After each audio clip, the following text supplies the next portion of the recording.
and they can feel like they have the trifecta of property management in the bag. And that is,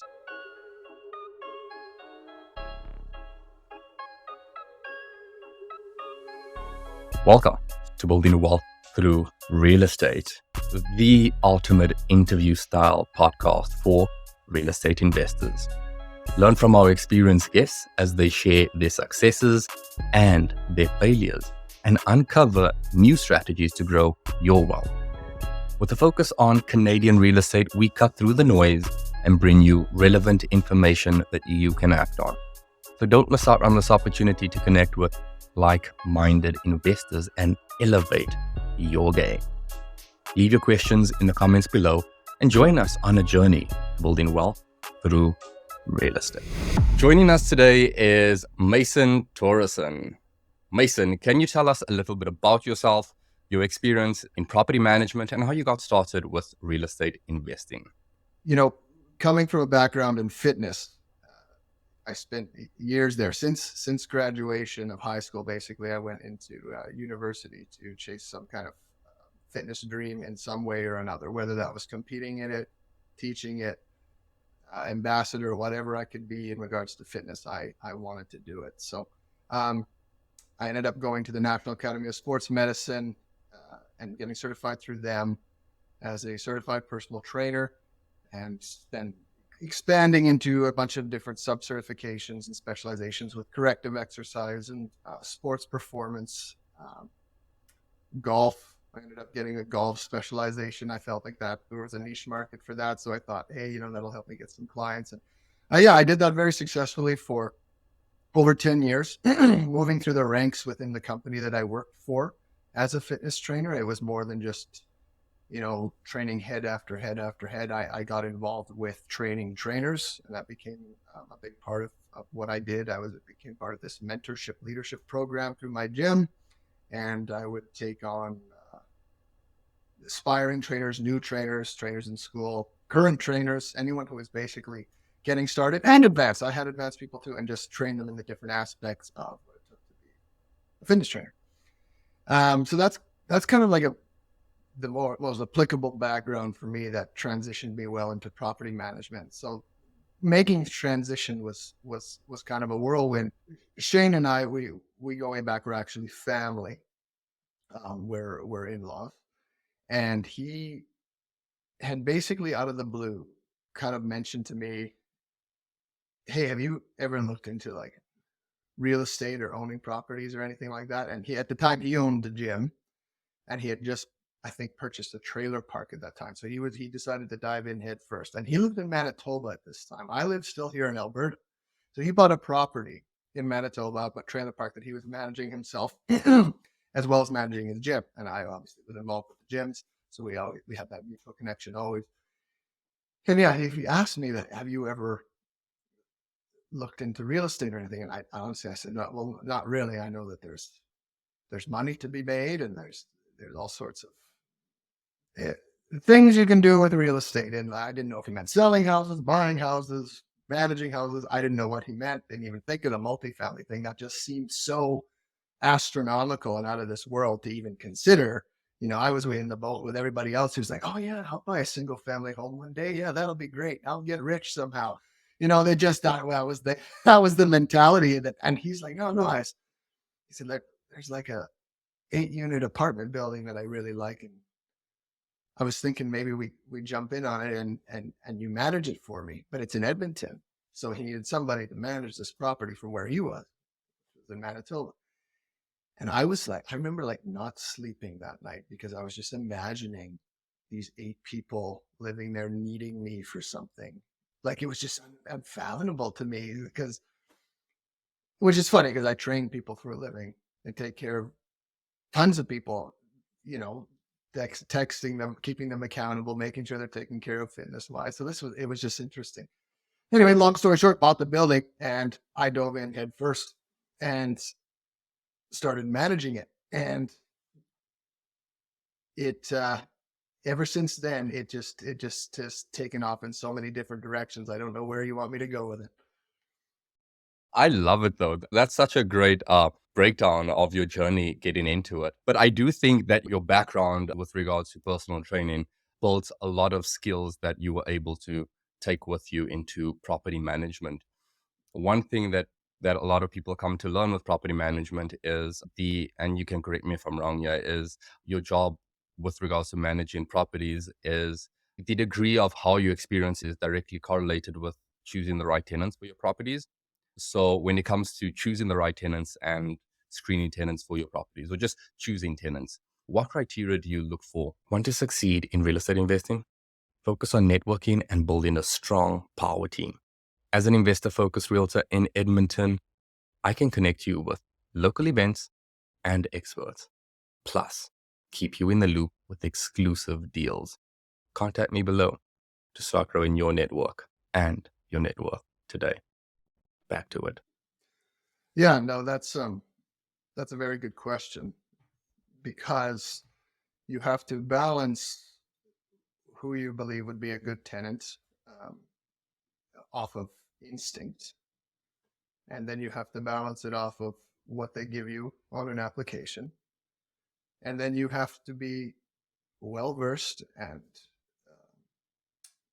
understand the current legislation in regards to what you can accept or deny based on. So those three items kind of create a little bit of a dance, and then eventually you land on a good tenant when you follow those rules. So, um, for us, it's very important to book a viewing of an apartment. There'll be people that do try to apply for apartments without viewing them, but what they don't realize is a part of our application is a little bit of pre-screening that way through showing them the apartment. You can get, I feel that we've all heard before that 90% of human communication is through body language. Well, it's hard to rate an applicant on the questions I'm asking if 90% of the communication isn't coming through. So, we're very big on setting up those viewings and making sure we have a very thorough interaction with the person before they come to the property. And you know what? A lot of times in that showing, they get a feel for the property too, that they're applying for, instead of just seeing it online or driving by it. They get a feel for it. It's like a great example would be my Pine Ridge Grove um, apartment complex. We got a very strong senior demographic there, and you can feel it. You can tell by the vehicles that are in the lot. You can tell by the way it smells, it's decorated, everything. So, when we get somebody who maybe doesn't fit that bill coming through the building, they can feel it too. And maybe they realize, what, maybe that isn't the best for me. When like my friends come over and we want to have a night, maybe it won't be the day. It's very important to set that viewing up. It's a big part of our application. And then I go through a few pre-screening questions. Nothing is really set in stone. I ask, the reason for moving, what their situation is. And that's all. Those aren't set in stone. I kind of go with the conversation. Once that's done, it's kind of up to me whether I want to move forward with sending them an application or not. Most of the time I want to give them at least the chance to put all their information on paper and see how they stack up and if they're approved for the apartment. And then we have our just certain criteria that's throughout our application. Your pretty standard questions. Again, staying within the current legislation and making sure we're not under asking or over asking. Most of the time, it's just basic organizational things like completing the application in full. It's a lot of people don't even get through that part, so that's an easy one. And then, of course, transitioning from that qualification portion into like a credit and criminal kind of a thing. So credit check, and then running the name through any kind of database that wouldn't be public knowledge of criminal activity. And then background check, and then we go into more of a proposal at that point. Okay. Quite an in-depth process, but I think it's totally worth it to put in that work up front and weed out at least most of the bad applicants. Of course, there are, I guess, times where you already have perhaps some bad or difficult rather tenants when you acquiring properties. What strategies have worked for you in the past when it comes to dealing with these like difficult kind of tenants? Sure. Yeah. Well, the strategy, it is actually just one thing, is to remain composed, because every situation is completely different. So, to come up with different strategies for each one in particular, yeah, some of them are pretty cut and dry, like a non-payment would be, I would consider a bad tenant. So there's a pretty cut and dry procedure for handling that.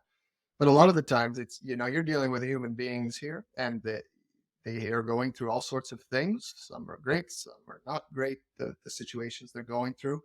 And some people respond in 10,000, like people respond in 10,000 different ways to these situations. So to try to strategically prepare and put, which is hard for me because I'm a data guy. I'm a policy procedure guy. You lean on the policy, lean on the procedure, right? Like it's written here. This is how we do it. But it's so organic dealing with people. Like you just can't do it that way. So the most important thing, I think, in dealing with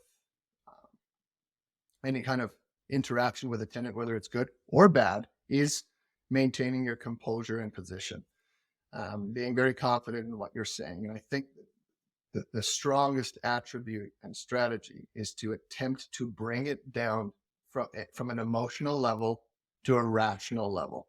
And I'm talking any interaction in regards to bad tenancy or good. Like I have this with good tenancies who are getting overexcited and actually causing me problems. So, it's all about getting them down to a level where a conversation can be had and both parties are heard and understood. From there, now we can start talking about taking little avenues and solutions. But honestly, as soon as you remove emotion from the interaction, over emotion of the situation, you'll find that the answers kind of just unfold themselves because you're just having a conversation, which is something we're all very familiar with doing. And suddenly we become very comfortable there. There's no high stress environment. You know what I mean? You need to neutralize the high stress environment. That is paramount. Otherwise you'll be and you're worried and you're catching yourself saying things and you say something you should have because you're mad and they're mad, or you need to bring it down. Oh man, I love that. That is so well articulated. Um, absolutely, absolutely. If you're not bringing them down, like you say, you're causing more stress for yourself as well. You're allowing them to put you in this anxious state, and any communication just gets lost, right? It doesn't get received. So that's great advice. Like all around is bringing it down and then having the conversation from there on out.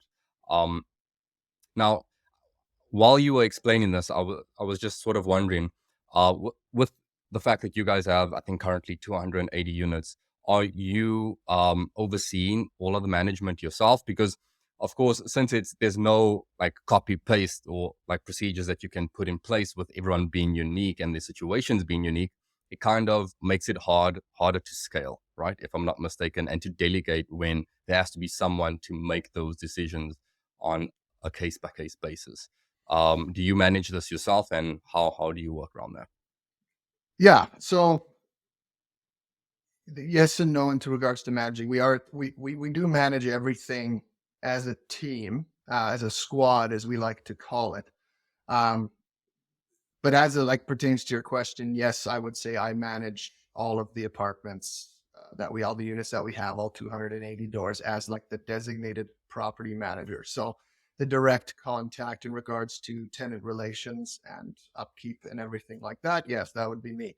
Obviously, we have staff that who are, right next to me, helping me in every way with that. I have, the maintenance management side done by Matt, who's with right next to me. He talks with tenants, handles that side. And we communicate with each other to make sure everything's correlating. And then, of course, we have Shane and Kelsa and Jesse, like Shane and Kelsa obviously being ownership and having their involvement, very hands-on owners. And then you have, Jesse, who's handling my more of my marketing and helping me out with the leasing side of things. So we are a collective group. But as for like I don't use the word the face, I guess I would be the face of the property management side of the business.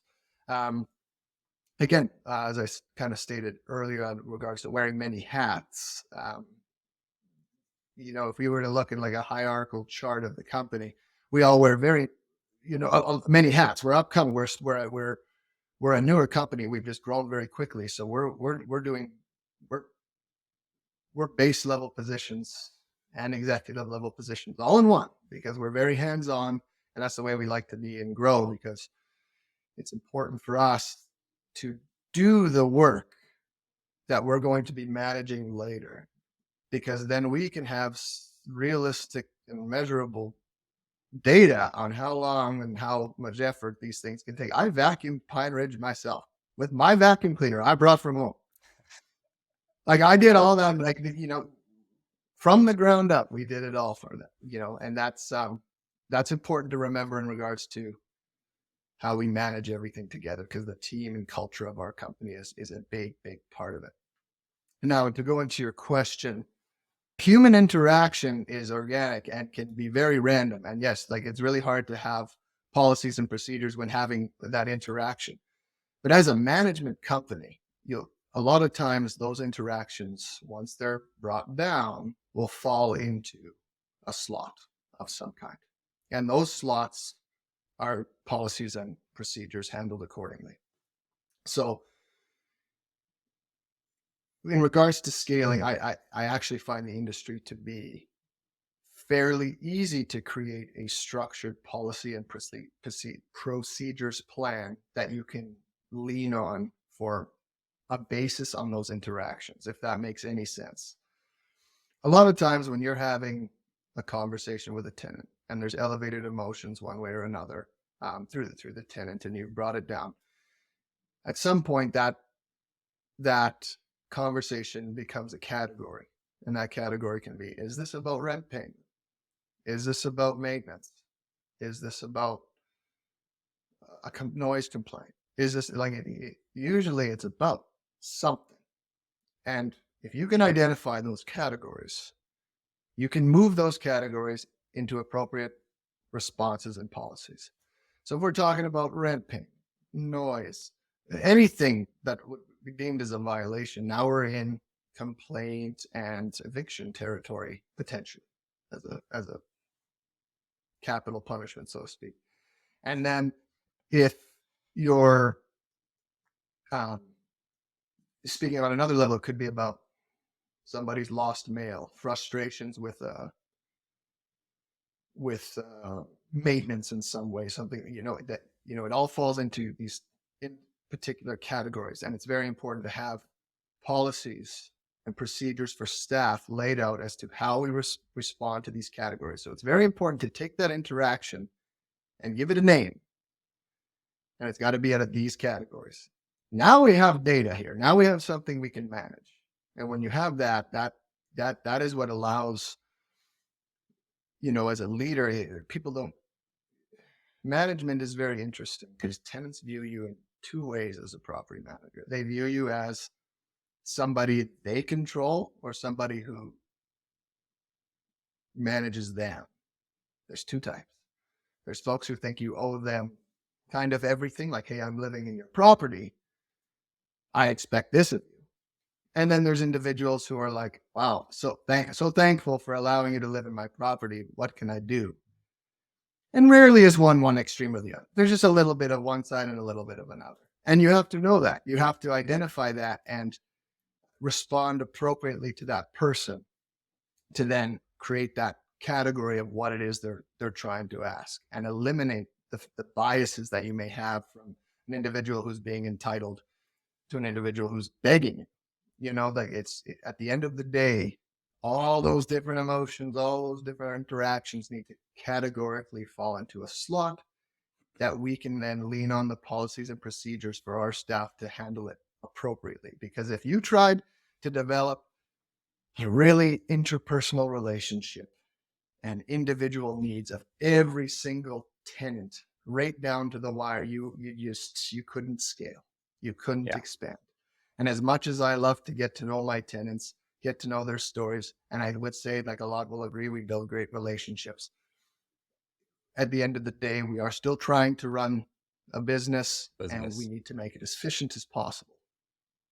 Absolutely. Yeah, exactly. It's that fine combination of servicing your clients and having that human side to you, and then also understanding that it's a business and finding that fine balance. I really like the fact that you highlighted that you guys are a startup company, but you at the the top level positions, but you still work in those lower level positions. And I think it's crucial because like I don't know if you've read the E-Myth by Michael Gerber, but one thing he mentions is successful businesses, the big difference is delegation as opposed to abdication. And if you've done it yourself, you can put those systems into place. You know what it entails. And someone coming into that position, you're not just letting them run wild with however they want to handle the position, but you're giving them clear procedures and methods to follow, to be a success at managing that role. So I really like that you highlighted that. Even as big as you guys are, and as small as you guys are, and because you guys may say, hey, we're really small compared to where we headed, but someone looking at you may be like, wow, 280 units, that's like, how do you even get there, but I like the fact that you highlighted that, just so that people can understand um what it entails to grow and scale. And yeah, I like the way your mind works, is splitting them up into, at their core, they are just a fundamental handful of different situations. And once you can funnel them into a specific one, then it becomes easier to break down rules and procedures to follow. Now, moving on to possibly the biggest expense when it comes to rental properties is tenant turnover, right? And vacancy. Um, how do you manage tenant turnover and minimize those vacancy rates? I know Shane gave like a great strategy in the previous episode. But yeah, do you have any tips on that?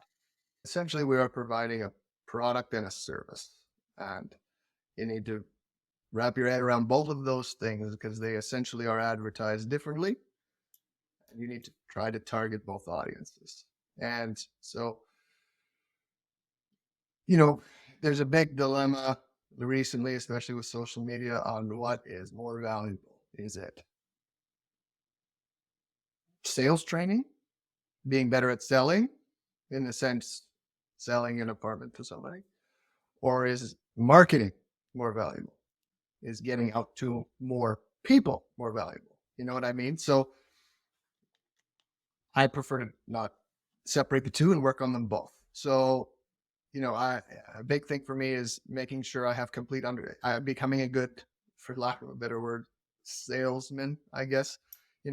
I want to make sure that I completely understand my product.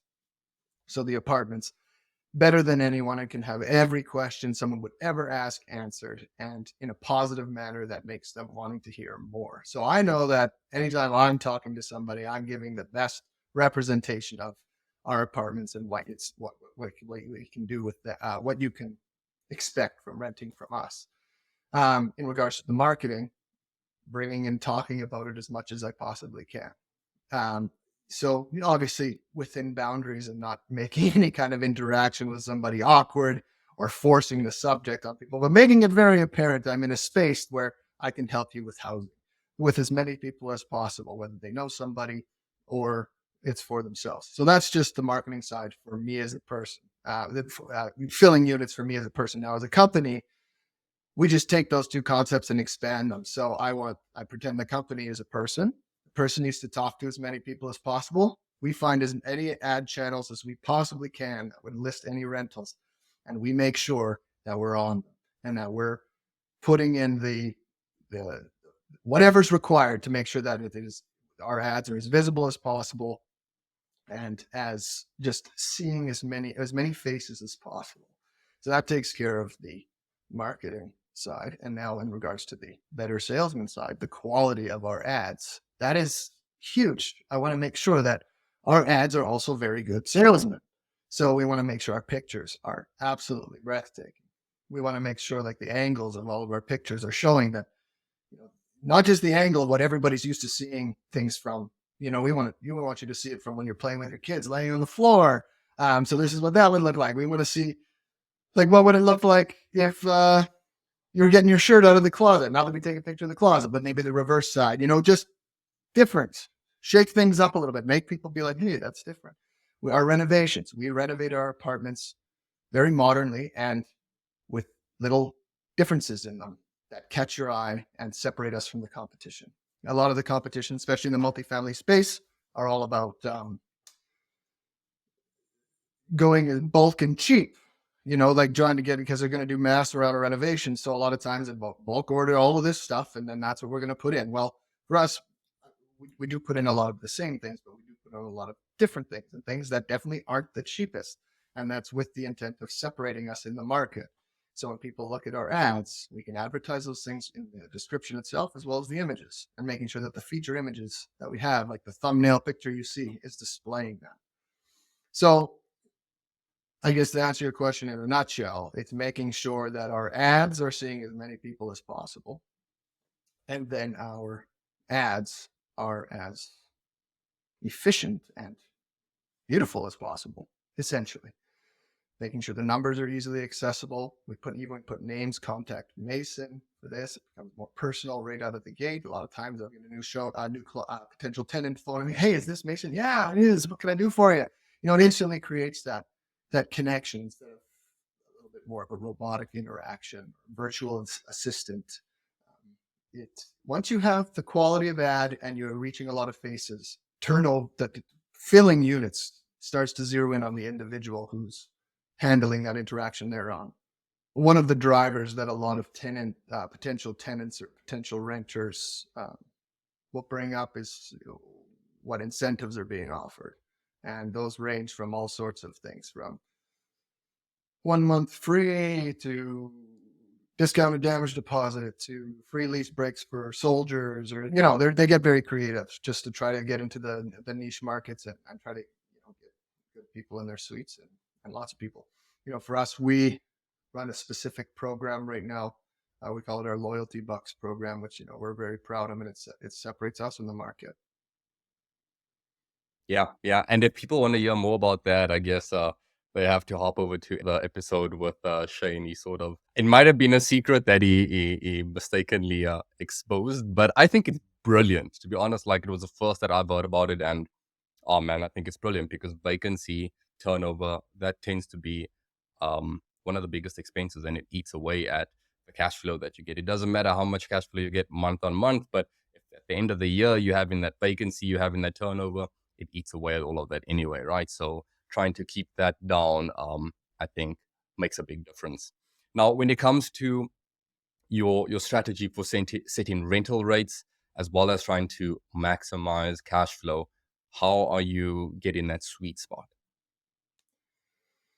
Well, again, the industry of fine lines is trying to be the best priced in the market while not being like the most expensive in the best bang for your buck, right? Like it's so that can literally be summed up into one thing, and that's market analysis. We do extensive market analysis on competitors, basically not just going after them directly, but just apartments in a certain area or demographic area, and looking at prices on 1 bedrooms, looking at prices on 2 bedrooms, 3 bedrooms, and the nature of the property, the amenities of the property, and trying to find a middle ground that works best for us, that doesn't put us at the bottom, but not necessarily putting us at the top unless we feel we need to be there. So depending on what's in the area, that is kind of how we price it. So a great example would be like Riverbend Estates. I would say, like, it's a beautiful property. I would say a lot of things not like comparable to other apartments in the area. We have some things better and some things not, but we have this outdoor pool amenity. So it brings in people. It's a great amenity to have. So, running your analysis and realizing like, hey, we have something that other properties don't within a 5 or 6 or 7 or 8 or 9 or 10 kilometer radius. I think we can get away with possibly increasing the rent in this property because of that amenity. And that is the baseline of how we would create our baseline prices. And then redoing a market analysis as frequent as we kind of see fit. I would say every a thorough one, maybe every 6 months, possibly a year, but how things changed really recently, and they're changing day by day. So we've been running them a bit more frequent so we don't miss the train. But that's definitely a big part of it, is just making sure you understand where you want to stand in the market. Do you want to be at the top? Do you want to be at the bottom? we found the sweet spot to be right in the middle, and you'll notice a lot of the apartments we buy would be kind of deemed in the B class territory. And a lot of that has to do with, if we don't want to be the cheapest apartment. And I use that as I neutralize some objections, I guess, with that when people will get a rental increase and they'll say, oh, I don't understand. There's places that are cheaper than this. And I said, I hope so, because we don't want to be at the bottom. We don't want to be at the bottom of the barrel with, for lack of a better word, with the bottom of the barrel people, so to speak. We want to be, where crime isn't a problem, where kids feel safe playing outside. So we're willing to charge that little bit extra to not be in that space. And then you talk about the upper class, like that's fantastic. Everybody would want to be, managing properties like that. But what we found is that a lot of times when times do get tough, people from A class come to B class. B class a lot of times doesn't go to C, and C is in C, I guess. So we found that we get the most amount of traffic and the best demographic of people and the easiest group to manage in that B class area. So when we try to find, honestly, that average middle ground. And then in regards to rent increasing and how we do that in regards to staying within the market, as well as not pricing ourselves out by increasing rents. Obviously, we pay attention to all of the parameters of operating the building and the net operating costs, but we do try to do a large, notable capital expenditure project on the property that is almost unarguable that the rent would have to go up because it's just so awesome. So, whether that's redoing all the balconies, redoing the parking lot, putting some wicked new landscaping in, new lighting in like townhomes, particularly I'm thinking of. Anything, something that's cost us a lot of money and like tenants can clearly see that. And we're doing it for the benefits of them, and that, we think everybody appreciates the change we've made. And in turn, they seem to accept the rent increase because they have something that they can see and hold in their hands. Like, this is what they bought with this. And I like it. Oh, I love that strategy because, like you say, it's tangible. It's a little more tangible than them understanding. Yeah, utilities have gone up, or interest rates have gone up. But how does that affect them, really? You know what I mean? So I really like that strategy. That's brilliant. I mean, my follow-up question was going to be, how are you handling, rent increases? But you just went ahead and touched on that. I love that answer. I really do. And I also love the way you broke down, the A class, B class, C class, and knowing where you want to be, and the fact that B class is a lot more resilient to, market changes. But it gives you the best of both worlds, essentially, right? It gives you the top class people, or as high as you can go without being subject to big market changes and higher vacancy rates. So absolutely love the way you broke that down. How do you balance, the need to make upgrades or the want to make upgrades and improvements with maintaining, a profitable property without that capital eating away at all the profit? Well, the property, when we're talking about maintenance and then upgrades, they all feed in hand, and it's all about where you feel pressures within mostly in our maintenance department. And then obviously that bleeds through into the tenant side, where the tenants start talking or start bringing things up. You use that as data, right? Any incoming complaints, everything. That's what a lot of, I think, young managers or managers who don't maybe see the big pictures, that yes, it's not the best to be getting tenant complaints and calls and all that, but that's data.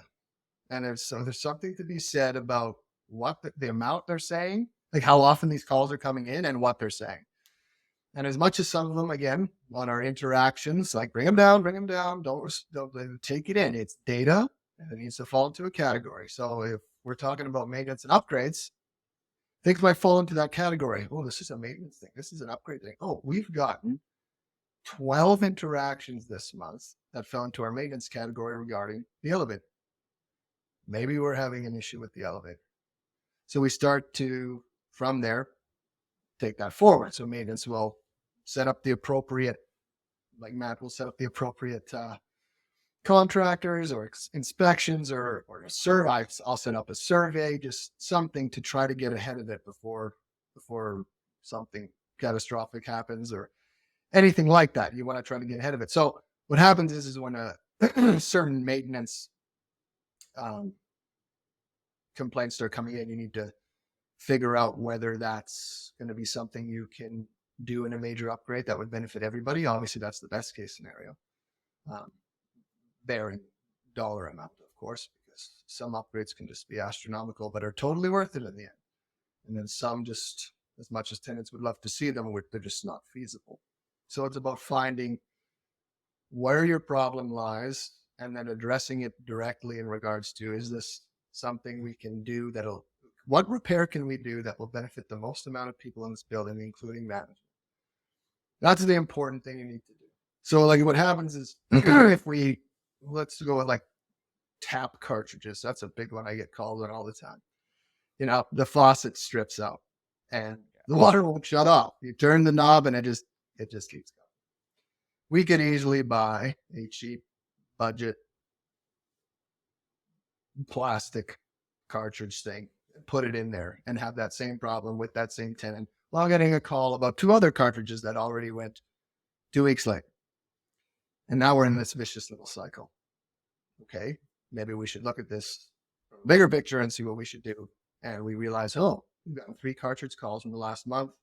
Looks like whoever put these faucets in the first time, whether it was us or somebody else, used not a great cartridge. Why don't we bulk buy these better cartridges and we'll send out all these 24-hour entry notices and we'll come by and we will do all the cartridges and all the units in a 2-day period. A lot of times we try to make it a fun interaction. So there'll be like myself and Matt, possibly one of our workers, all having a great day and a great sense of humor, making it very fun for us to just come in, flip it out, and get out. Yes, it costed a little bit more money at that time, but at the end of the day, we upgraded all the cartridges in the building. We did so at the best cost efficiency to us because we didn't let things get out of hand. We didn't push it till the very end. We got ahead of it once we had the data and realized that it was time. Again, these are all discussions we have as a team, but a lot of the times we're always on the same page that we're willing to do what we need to do to get ahead of the problem, because that is worth it in every dollar than dealing with the aftermath of being too late. Yeah, absolutely. I couldn't agree more on that. And the fact that you're doing this at scale with multifamily versus residential is you have a lot more data to work with, right? To know if something is just a tenant really being picky and pedantic or if it's really valid feedback. So I think that really helps. Another really good example of this actually is we had a little bit of a problem we had some tenants at one of our apartments who they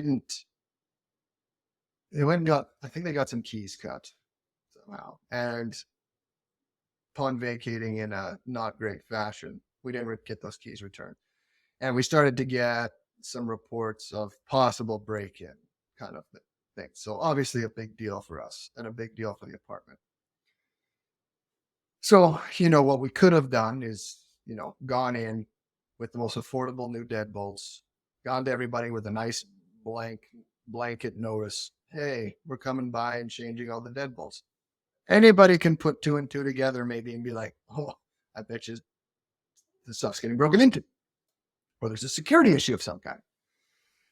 Well, what we did is we were like, okay, we need to make this as seamless as possible and as efficient as possible and as welcoming as possible for everybody. So how can we all benefit from this in the end? So what we ended up doing is putting electronic keypad locks on every single door in the property for everyone. So the tenants were all over the moon with these keypad locks because of the elimination of keys, and they all have their own specific combination. And we were able to address any security concerns because there were no more keys going out. And if you ever felt like your code was compromised, it would take me 5 seconds to give you a new one, and your unit would be secured once again. We wouldn't have to worry about people returning their keys when they got back because, well, obviously building key and mail key were a thing. But as for like direct security of someone's unit, it was super beneficial. Everyone loved them. And then the best part, which we didn't even realize till after the fact, is our intercom system is connected to the phones. So when someone buzzes like apartment 200, it rings to their cell phone and then they press a button to open the door.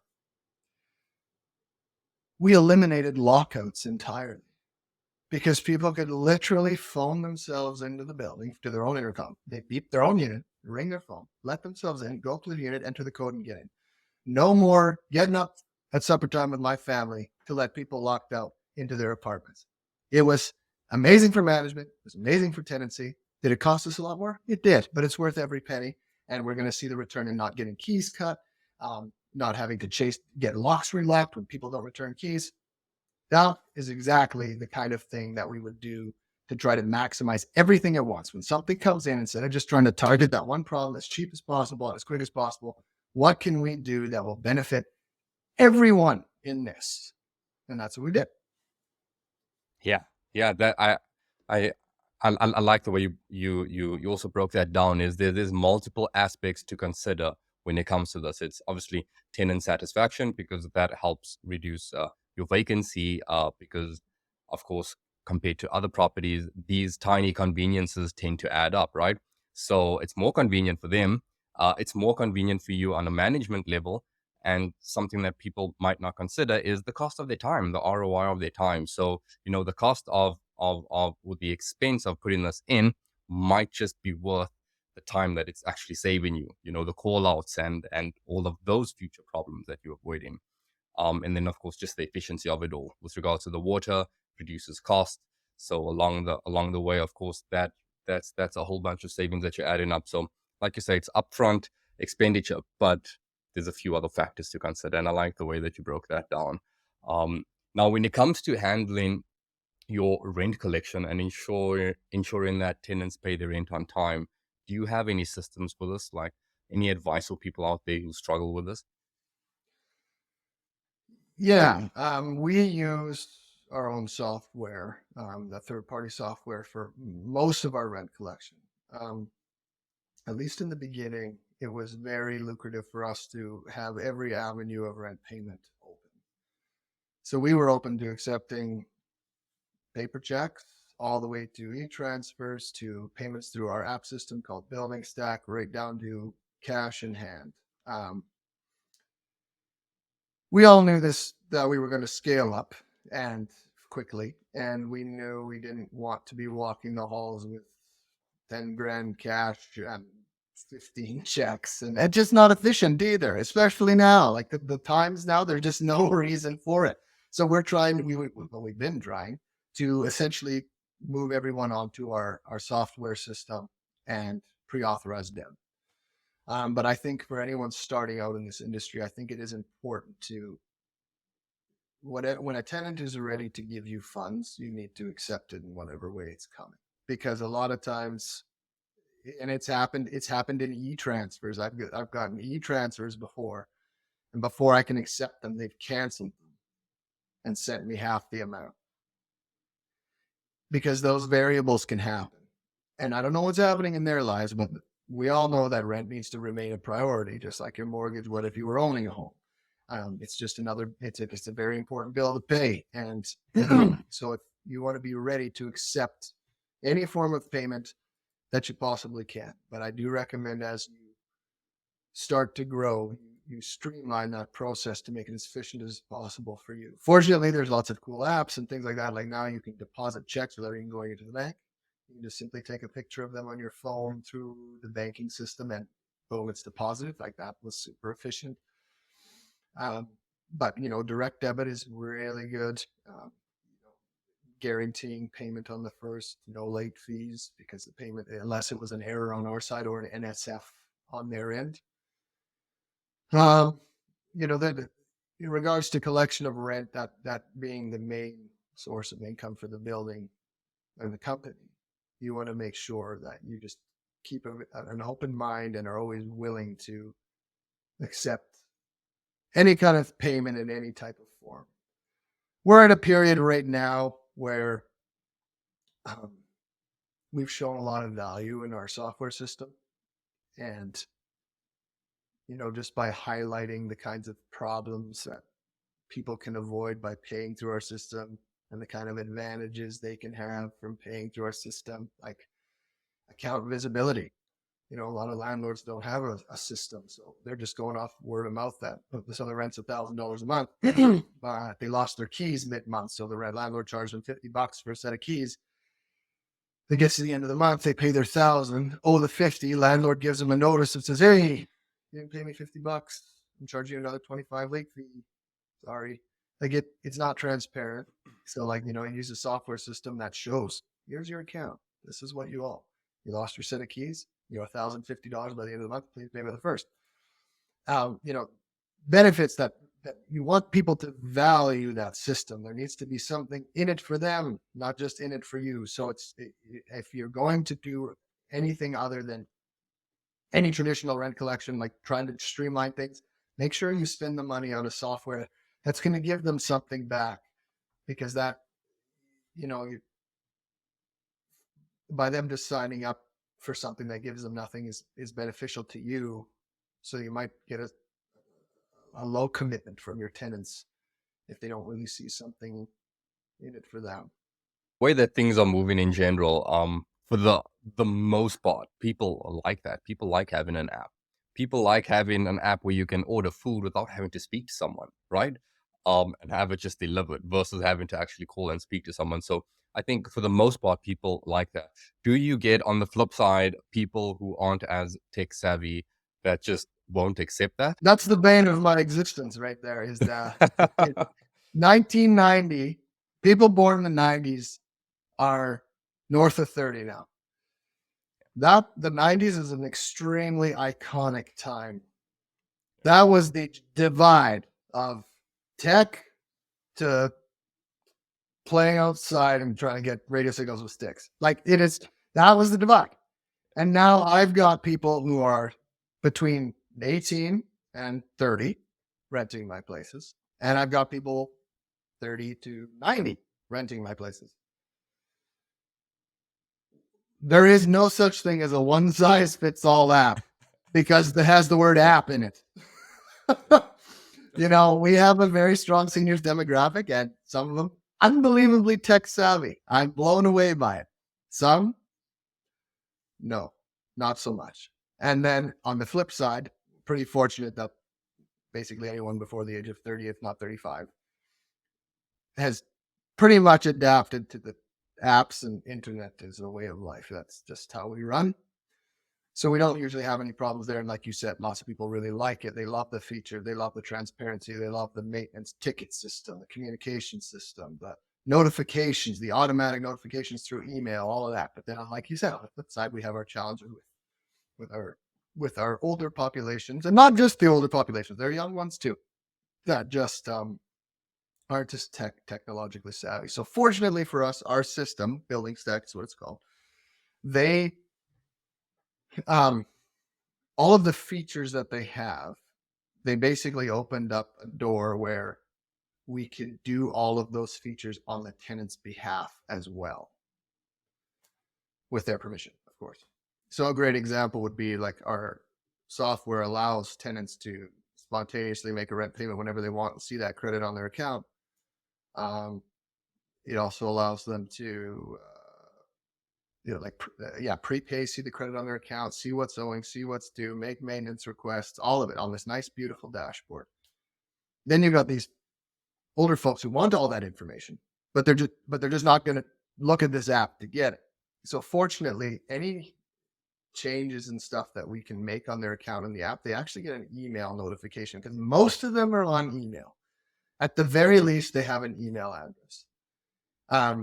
Whether or not they're good with apps and logins and all that and dancing around a phone screen is one thing, but a lot of them have like a computer of some kind, and they do have email. And so for us, if we make a change to their account, instead of it just being very visible on the app for them to see, they are notified via an email saying your account has had a $50 charge for lost keys.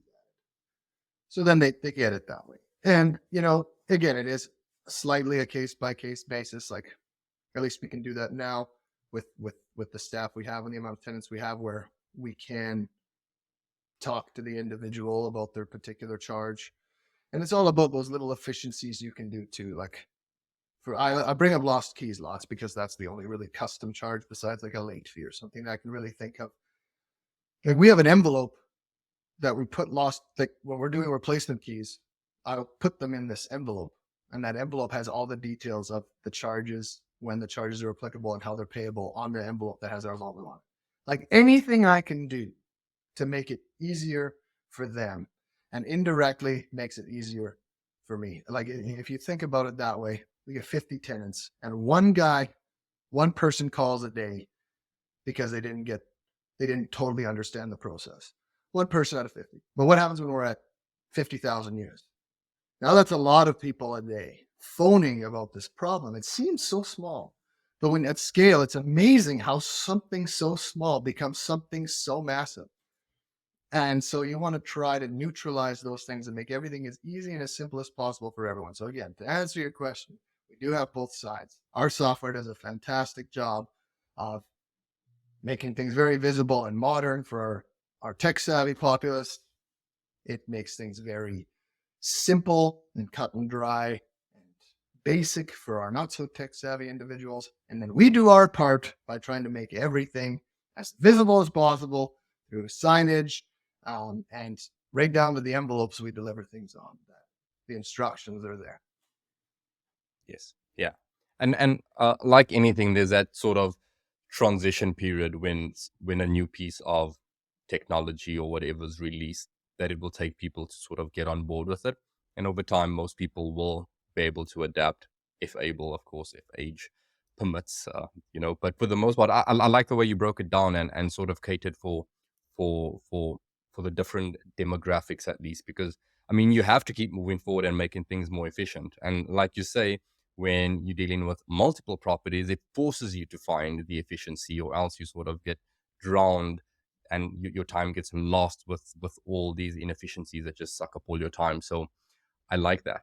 And that's the full circle of the data, right? And like Yeah. every interaction that you have, I didn't know what to do with this. I don't understand how this works. It's not just nagging tenants. It is data with information that we can use to better the systems. So now, knowing all that you know, I mean, you've probably learned quite a lot over managing, 280 doors. What advice do you have for new investors who are sort of just getting started in property management? Maybe they only have a few units, but they want to be as efficient as possible from the get-go and sort of set them up for success. What advice can you impart on them? And not to sound redundant, but I think I can't. No, if it's true, it's true. It's true, and I can't express it enough. The problem, and this is a blanket statement for more than just property management. You have to have control of your emotions, and you have to be able to listen to what they're saying. Tenants are saying. You have to. That is the best piece of advice I can honestly give, because if anyone was ever to tell you horror stories, problems with property management, a lot of it, there's a lot of emotion attached to it. And when you hear the good, like all the stories you hear always have emotion attached to it, because when we overreact to situations, we make it harder. We do. The manager makes it harder, not the tenants. They will always be people. They will always be humans, and you need to swallow that pill. You need to understand that you're dealing with the most organic, ever-changing entity, that most unpredictable thing, and that's great. That's you think of like the self-construction that happens from every interaction of meeting every single person, and like instead of just being so caught up in the words that came out of their mouth and how they react with you emotionally, instead of like taking that information in and being like, what is this person saying to me? And what can I do to make them feel better about it and want to just stay living there? That's all it is. And you just need to bring everything down to a conversational and calm level. Even the biggest a-holes that I talk to in tenancy, as soon as I bring them down, there's something to learn from them. Whether it's something about my property, something about the type of person they are, something about the way they look at something that I never looked at before, but it's all about bringing them down from wherever they were at that made the interaction so negative to begin with, because that's where people get barreled down. And like it starts with your control over how you digest the information coming in. Yeah. And when you do that, people can feel it. They can feel that on both sides. They can feel when you're over emotional and taking things wrong or looking like you're offended or I made this guy mad. Or if you're composed and you're treating them like just like a person, like you're trying to help them solve a problem by listening to what's coming out of their mouth, they can feel that and they feel trust in you. And they want to write a review about you and they want to spend time with you. I remember I had staff in the office before. We're a remote management company. We're rarely in a site office. So we don't have tenants coming in and out all the time like we do when we're there. But we also don't. And then I realized like that was data for me. I was like, man, when we show up on site, people just coming through the door, and I was like, oh my God, there's all these things. Are there a bunch of bad things happening? No, they were literally coming in to have conversation. And that's how I knew we were kind of doing something right. They come in, they want to chat with you. You know, they feel comfortable around you. They feel like they can trust you. And it's because you maintain composure. You are a solid rock. You are part of the property. I am my buildings. Like I am my buildings talking to you. And that, you know, that's what I want people to feel like. I'm not just this, you know, this angry manager stomping around trying to run your life. That's not what we're trying to do. We want to level with these people, and we want to know that the building is taking care of them. We're taking care of the building. We're taking care of them, and they can feel like they have the trifecta of property management in the bag. And that is the facility is being taken care of, the tenants are being taken care of, and the staff of the company are being taken care of. If you have those three things, you will have serenity at your property. Yeah. Yeah. No, I think that's solid advice. And I love the way you break it down is you need to be able to keep yourself calm, digest what they're saying, and that will allow you to come up with an appropriate response. But now my thought process on that is when you're coming up with these sort of responses, let's say you're dealing with someone who they're not able to pay rent for whatever reason. Now, I know you would obviously try and create some sort of a win-win because you're trying to understand their perspective. And at the same time, you understand that it's a business and of course, rent needs to be paid. How are you approaching this to find a solution when it seems like they're probably not going to be able to pay rent next month as well? And who knows if I'm going to get that money back from them? Right. So, you know, that usually that exact situation is one of those categories, right? We've had our interaction. This person is obviously not paying rent. It falls into the category of the subcategories of rent payment, potential eviction, late fee. You know, there's all sorts of little things. And there is where we fall into our policies and procedures. And I can't emphasize enough how you need to stick with your policies and procedures. Yes, there are case by case moments, but at the end of the day, you need to stick with your policies and procedures. And the reason I say that is because there's two sides to this. There's a side where the person can't make payment and they say these things to you like, oh man, I swear on the 21st, I will make full payment. I swear I will. And every part of you as a human wants to be like, yeah, man, thanks for telling me. I'm good with that. I'm good with that. And the 21st comes, no payment. So you reach out. Oh, it was delayed. They sent checks in the mail. It'll be there 4 days. 4 days tops. It'll be there. 4 days comes and there's no payment. So that would be an example of listening to, you know, the big heart and trying to be the best you can for that person and then getting bit. And then on the flip side, you can have that exact same moment where, oh man, I swear I'll get you money by the 21st. I swear. Oh yeah, you know what? I'm sorry, man. We're on day 5. Here's your court notice. It's time to go.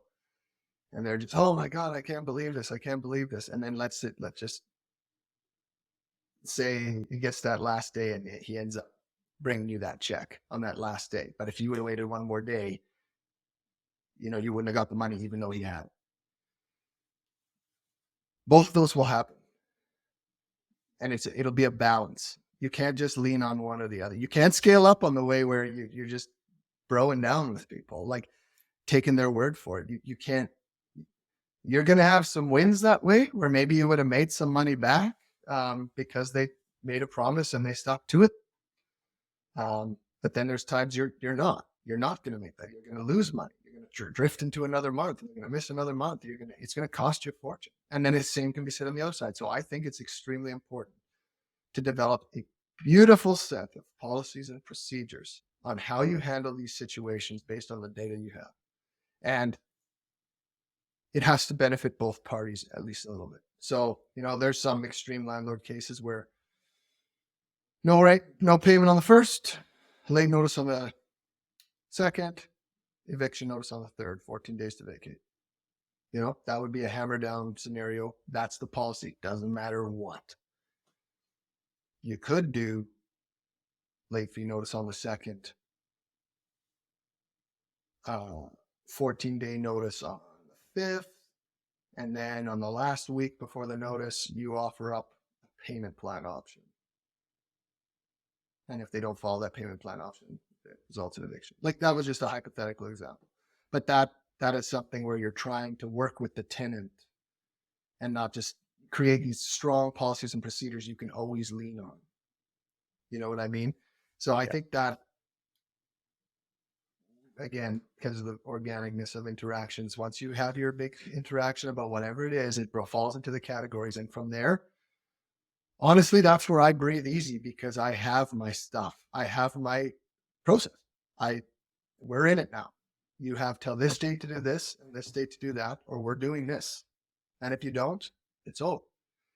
You try to just be as caring and as empathetic as you can through that process. Like, even though that process is rigid, if you come off as rigid, they're going to fight you back, and they'll come after you for things, and they'll try to find holes in your system, or they'll try to find things they can take you down on. But if you're just empathetic, like, hey, this is just how it is, and you level with them, keeping everything low, right? Because it's a cycle. Like, as soon as you move from one interaction into red payment eviction, we move into an eviction and payment plan. They can't make payment plan. Guess what their emotion does?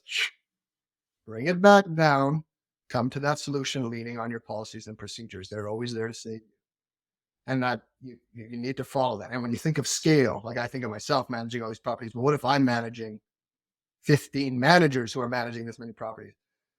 And I need something that's going to give me accurate data to improve on these systems. And if it's just willy-nilly people running on their goodness as a person or their better instinct, I got nothing. And the company is just going to fall apart. So it's important to have policies and procedures that are done every time, where I can get data from them and learn where we can improve on those policies and procedures in the next.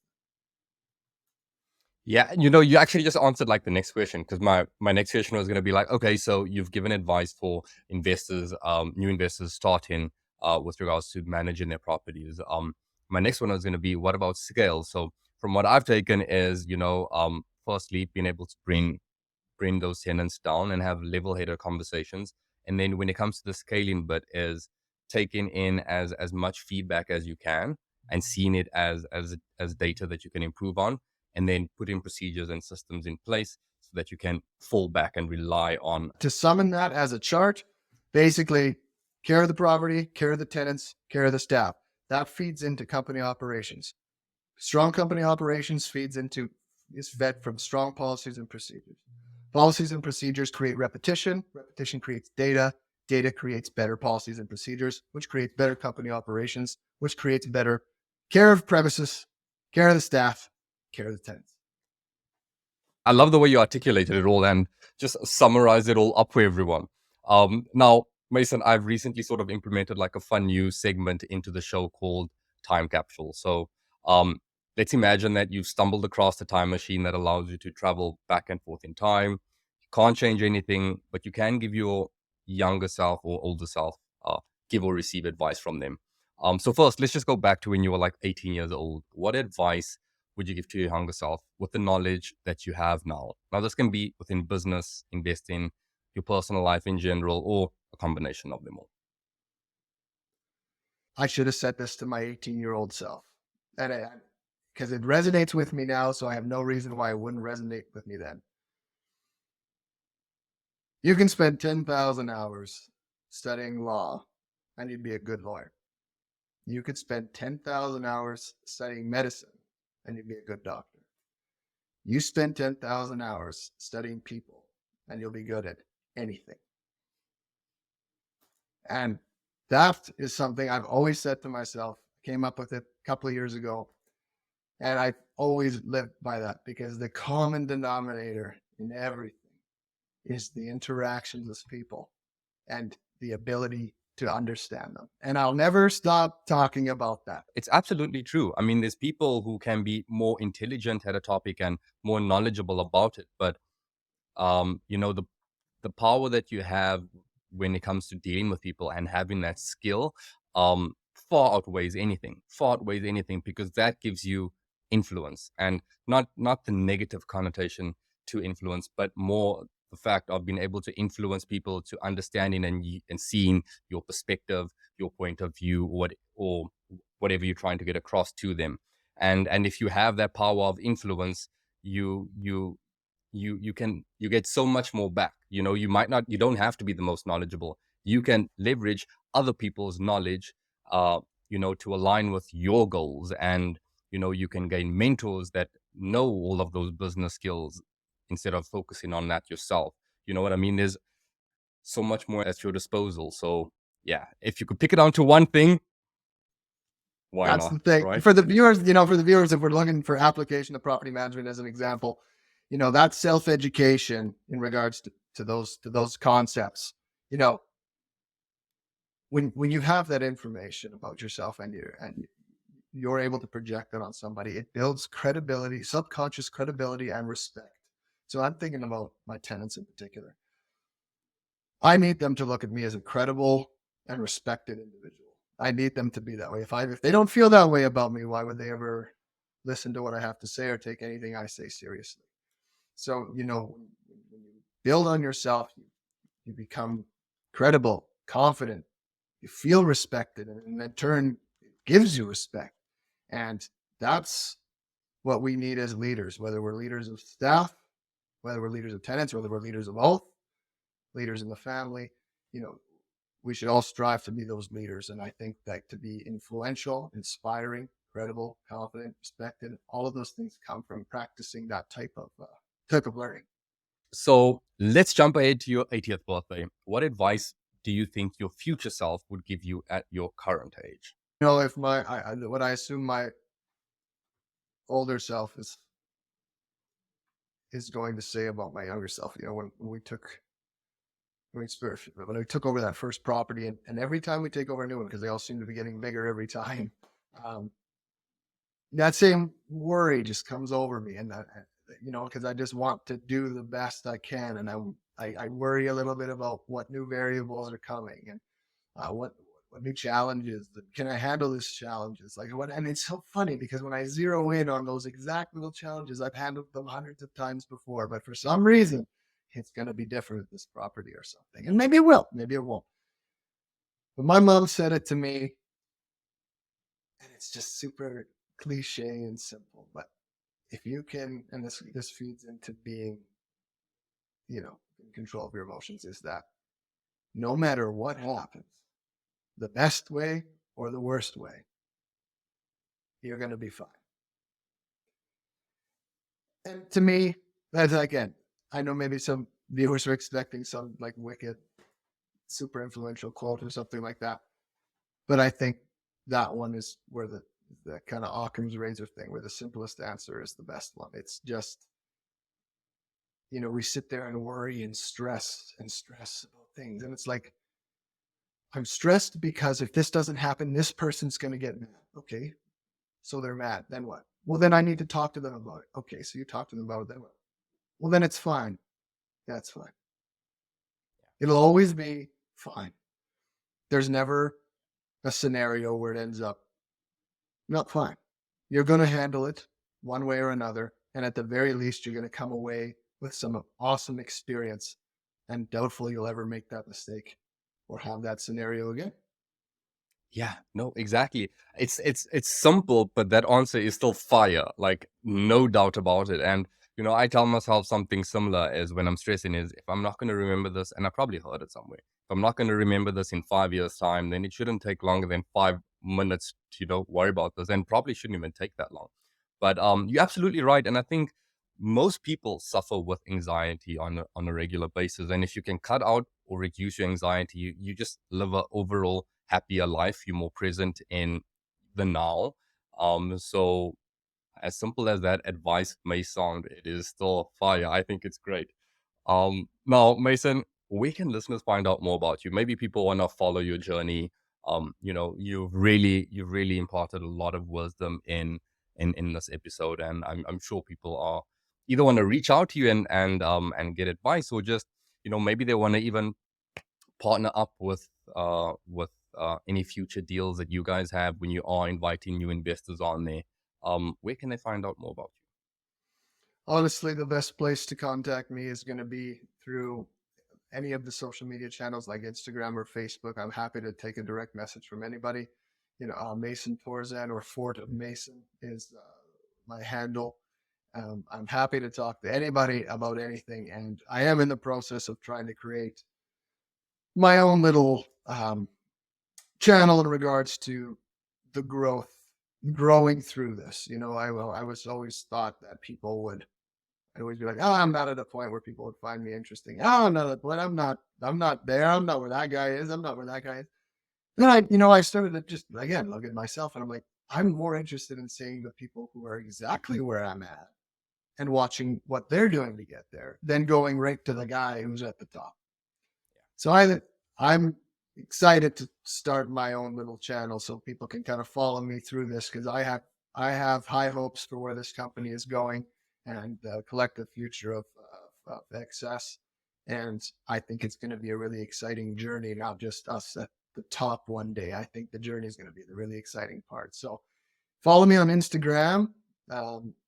That's where I'll primarily be, and I'm open to direct messages. And you can follow Excess Asset Management, Rent Excess, follow Shane's podcast, Scaling Up with Shane, and then keep a lookout for anything coming from me, because I have some plans for the future. And I'll be sure to link all of that in the description below so people can find it a whole lot easier. Once you do have that up and running, just send it my way and I'll just add that in as well. I just want to say, I think people would definitely find you interesting, and I think you have a lot to share. I mean, firstly, just going back to your whole fitness thing, is you've had the discipline and diligence to build the body that you built, right? And it's a pretty impressive physique. And then not just that, to take it further and help people achieve their goals with regards to fitness, and now within the housing space as well. I don't think you guys would have scaled up as quickly as you have if you weren't doing something right. So I think you have a lot that you can impart on people. So that's just my thumbs up to say, yeah, please do. I'll be following it myself. And when you have it set up, send it my way so that I can put it down in the description for others to follow as well. Mason, I know you do a lot, man. You still training, your loyal clients every day. You're doing the property management side of things. You guys are running a successful company. So I really want to thank you for taking the time out to provide everyone with all this value. I really appreciate it. And I know I got value from this one. So I'm sure others out there got value themselves. So thank you, man. Well, I appreciate you for having me. This was really great. And it's always nice to give back to the people in the industry. I still feel like I'm right at the starting gate, and I get surprised sometimes by how far along we've actually come. And I'm happy to tell my story and give anything back that I can that'll help people move right along as fast as we did. Thank you for tuning in to Building Wealth Through Real Estate. If you're interested in learning how you can build and scale your multifamily portfolio, then you're definitely going to love my interview with Shane Unruh. This is your host, Alray Noble, signing off.